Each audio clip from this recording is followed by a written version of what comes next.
അള്ളാന്റെ ഔദാര്യം കൊണ്ട് നിങ്ങളെ പണക്കാരാക്കുന്നതാ. നിക്കാഹ് കൊണ്ട് പണക്കാരനാവാൻ ചോദിച്ചിട്ടില്ല. സാധുവായ കുടുംബത്തിൽ നിന്ന് ഒരു പെണ്ണിനെയും കിട്ടി. എന്നാൽ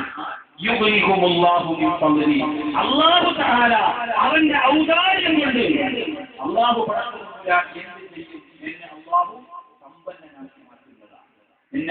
സമ്പന്നനാക്കി മാറ്റുന്നതാണ്. അപ്പോ കുടുംബ ജീവിതത്തിൽ കലഹം ഉണ്ടാകാതിരിക്കാൻ വിവാഹത്തിന് മുമ്പ് ശ്രദ്ധിക്കേണ്ടുന്ന 5 കാര്യങ്ങൾ, വിവാഹത്തിന് മുമ്പ് ശ്രദ്ധിക്കേണ്ടുന്ന 5 കാര്യങ്ങൾ, വിവാഹത്തിന് ശേഷം ശ്രദ്ധിക്കേണ്ടുന്ന മറ്റു കുറച്ച് കാര്യങ്ങൾ. ഇൻഷാ അല്ലാഹ് രണ്ടും ഓർമ്മപ്പെടും. ആദ്യം വിവാഹത്തിന് മുമ്പ് ശ്രദ്ധിക്കാനുള്ള 5 കാര്യങ്ങൾ. ആ 5 കാര്യത്തിൽ ഒന്നാമത്തെ വിഷയം മനസ്സിൽ എഴുതി വെക്കണം. ലക്ഷ്യബോധം ഉണ്ടായിരിക്കുക. എന്തിനാണ് നിക്കാഹ് കഴിക്കുന്നത്? ഇതിനെ കുറെ വിശദീകരിച്ചിട്ട് ഒന്നാമത്തെ എന്താണെന്ന് ചോദിക്കുമ്പോൾ മനസ്സ് പോകരുത്, ഓർമ്മ വേണം. പിന്നെ നാളെ അങ്ങോട്ട് ഇറങ്ങിയിട്ട് വിഷയം മുമ്പോട്ട് വിഷയമൊക്കെ എഫക്റ്റാവും, ശ്രദ്ധിച്ചിരിക്കണം. അപ്പൊ ഒന്നാമത്തെ നിക്കാഹ് കൊണ്ട് കുടുംബ കലഹമുണ്ടാകാതിരിക്കാൻ നിക്കാഹിന് മുമ്പ് ശ്രദ്ധിക്കേണ്ടുന്ന 5 കാര്യങ്ങളുണ്ട്. അതിൽ ഒന്നാമത്തത് ലക്ഷ്യബോധം ഉണ്ടായിരിക്കുക. വലിയ അക്ഷരത്തിൽ അടിയിൽ ചുമന്ന വരേണ്ടത് ലക്ഷ്യബോധം ഉണ്ടായിരിക്കുക. ഇനി അതിന്റെ ചർച്ചയാണ്. നമ്മുടെ ലക്ഷ്യങ്ങളല്ല, അള്ളാഹുവിന് ചില ലക്ഷ്യങ്ങൾ. ഒന്നാമത്തെ ലക്ഷ്യബോധമാണ്, അതിന്റെ ചർച്ചയാണ് നടക്കുന്നത്. അള്ളാഹു നിക്കാഹ് കൊണ്ട് ഉദ്ദേശിക്കുന്നത് 5 ലക്ഷ്യങ്ങൾ. അള്ളാഹുവിന് ചില ലക്ഷ്യങ്ങളുണ്ട്. ആ ലക്ഷ്യങ്ങൾ പറഞ്ഞിട്ട് രണ്ടാമത്തെ കാര്യത്തിലേക്ക് വരും. ഒന്നാമത്തതാണ് ലക്ഷ്യം. അതിന്റെ 5 ലക്ഷ്യങ്ങൾ അള്ളാഹുവിനുണ്ട്. നിക്കാഹ് കൊണ്ട് അള്ളാഹു ഉദ്ദേശിക്കുന്ന ലക്ഷ്യങ്ങൾ എന്തൊക്കെയാണ്? 1, നിക്കാഹ് കൊണ്ട് രാജാതിരാജനായ പടച്ചതമ്പുരാൻ ഉദ്ദേശിക്കുന്ന ലക്ഷ്യങ്ങൾ എന്തൊക്കെയാണ്?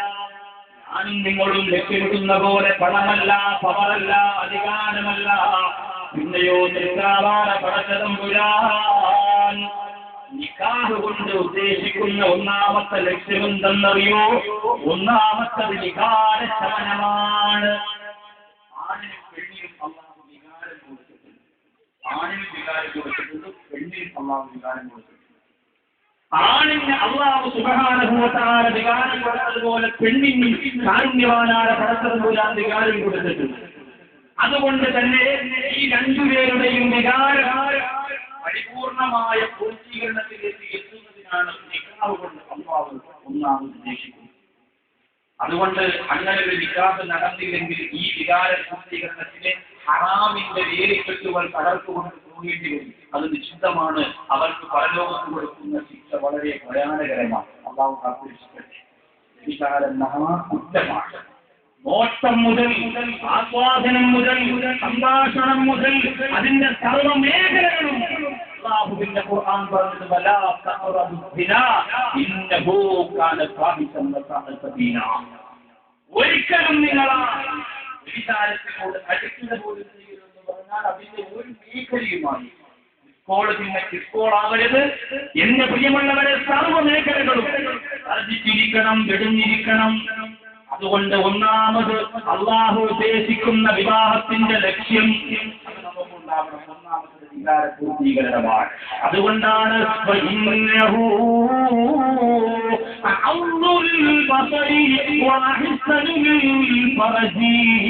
നിക്കാഹെന്ന് പറയുന്നത് അവന്റെ കണ്ണിന് നല്ലതാണ്, സൂക്ഷ്മതയ്ക്ക് നല്ലതാണ്.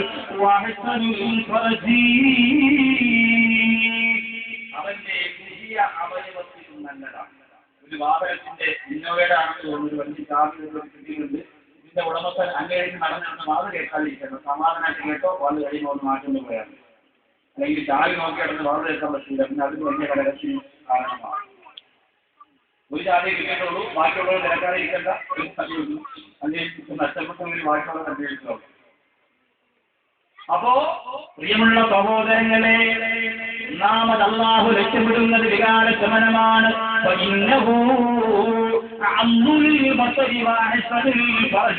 നിന്റെ ഗുഹ്യാവയവത്തിന് അല്ലാഹു സുബ്ഹാനഹു വ തആല നല്ലത് തരാൻ, നിന്റെ കണ്ണിന് അല്ലാഹു സൂക്ഷ്മത തരാൻ. നിക്കാഹ് നല്ലതാണ്. അതുകൊണ്ട് എന്ത് ചെയ്യണം? ഭാര്യ ഭർത്താവിനോടും ഭർത്താവ് ഭാര്യയോടും ആ വിഷയം തടാകത്തിൽ 101 മാർക്കോടുകൂടി വികാര പൂർത്തീകരണം നടത്തി കൊടുക്കണം പെണ്ണേ. എന്റെ ഭർത്താവ് കാസർഗോഡ് ജില്ലയിൽ നടന്നു പോകുന്ന പെൺകുട്ടികളെ നോക്കിയിട്ട് തുപ്പലറക്കുന്ന അവസ്ഥ വരില്ലേ?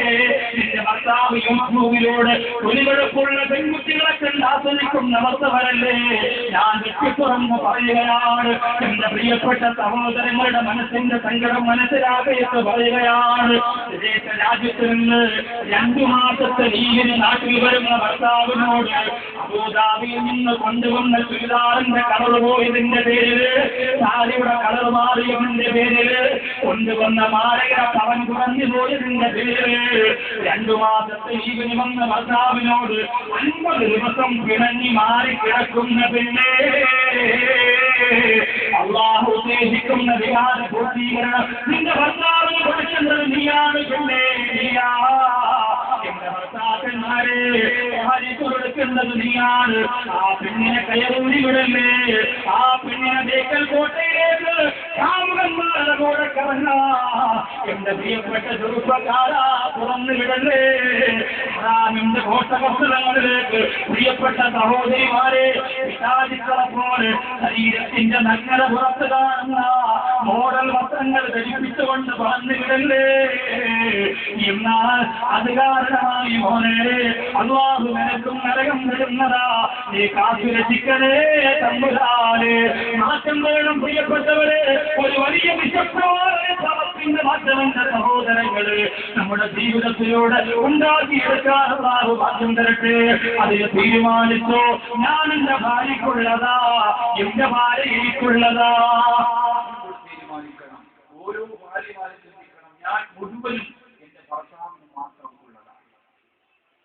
എന്റെ സംസാരവും എന്റെ നോട്ടവും എന്റെ ശരീരവും ഒന്നും ഭർത്താവിനല്ലാതെ മറ്റൊരു പുരുഷന് ഒരു സെക്കൻഡിന് പോലും ഉള്ളതല്ല. ഞാൻ മുഴുവനും എന്റെ ഭർത്താവിനുള്ളതാണ്. ഭർത്താവ് തീരുമാനിക്കണം, ഞാൻ പൂർണ്ണമായും എന്റെ ഭാര്യയ്ക്കുള്ളതാണ്. ഇന്നങ്ങനെയാണോ? പ്രിയമുള്ളവരെ, കേവലം രാത്രികാലത്തുള്ള ഒരു സ്നേഹബന്ധത്തിനപ്പുറം ഭാര്യയുടെ വഴിയിലാണ്, ഭർത്താവിന്റെ വഴിയിലാണ്. എന്റെ പെങ്ങളെ വേണ്ട, വികാര പൂർത്തീകരണമില്ലാത്ത കുടുംബ ജീവിതത്തിന് സന്തോഷമുണ്ടാവുകയില്ല. അല്ലാഹുവിന്റെ റസൂൽ നബി മുഹമ്മദ് മുസ്തഫ സല്ലല്ലാഹു അലൈഹി വസല്ലം തന്റെ പ്രിയപ്പെട്ട സഹാബത്തിനോട് വ്യക്തമായി പറഞ്ഞു കൊടുക്കുമായിരുന്നു. ഭാര്യമാരോടുള്ള സല്ലാപത്തെക്കുറിച്ച്, സംഗമത്തെക്കുറിച്ച്, ബന്ധത്തെക്കുറിച്ച് ഒരാൾക്ക് ഇത് പറയുമ്പോൾ അറപ്പുവേണ്ട, വെറുപ്പുവേണ്ട. കാരണം നിക്കാഹ് കൊണ്ട് അല്ലാഹു ഉദ്ദേശിക്കുന്ന ഒന്നാമത്തെ കാര്യം വികാര പൂർത്തീകരണം തന്നെ. വിവാഹം കൊണ്ടുള്ള ലക്ഷ്യങ്ങളാണ് പറയുന്നത്. ഒന്നാമത്തെ കാര്യം ലക്ഷ്യങ്ങൾ ബോധമുണ്ടായിരിക്കുക. ലക്ഷ്യം എന്തെന്ന് ബോധമുണ്ടായിരിക്കുക.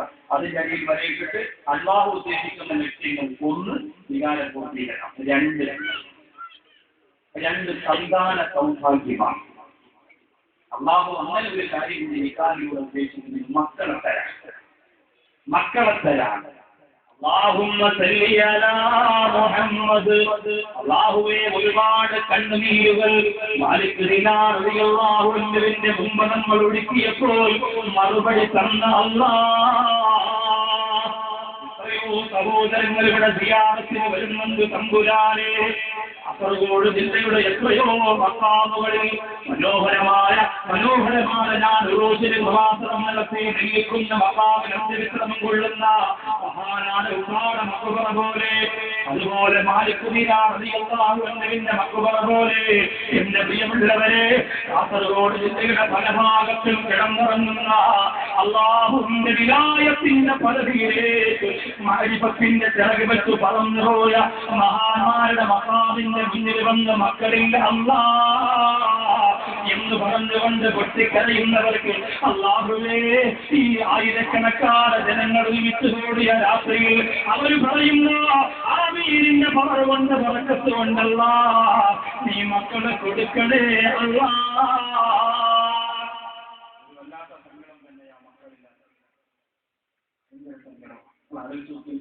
ജീവിതത്തിൽ അതുപോലെ ഒരു സങ്കടം വേറെ ഉണ്ടാവുകയും ഓരോ ദിവസവും രാത്രിയാകുമ്പോ മണവറയുടെ കട്ടിൽ ഭാര്യ ഭർത്താവ് 10 വർഷമായി വിവാഹം.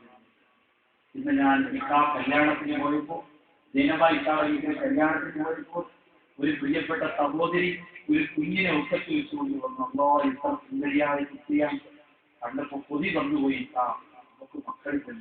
അല്ലാഹുവേ, ഈ വിശാലമായ മജ്‌ലിസിൽ വന്നിരുന്നുകൊണ്ട് മക്കളില്ലാതെ സങ്കടപ്പെടുന്നവർക്ക് ഇന്നത്തോടുകൂടി ഒരു പരിഹാരം കൊടുക്കണേ അല്ലാഹ്.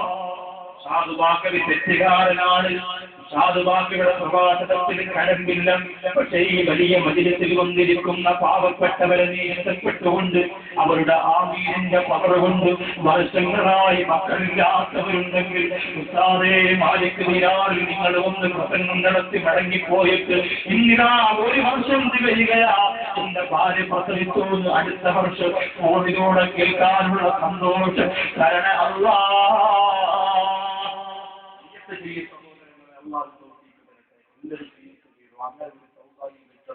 നിരാശരാകാൻ പാടില്ല. ഈ പദത്തിൽ ആരെയും നിരാശപ്പെടുത്തി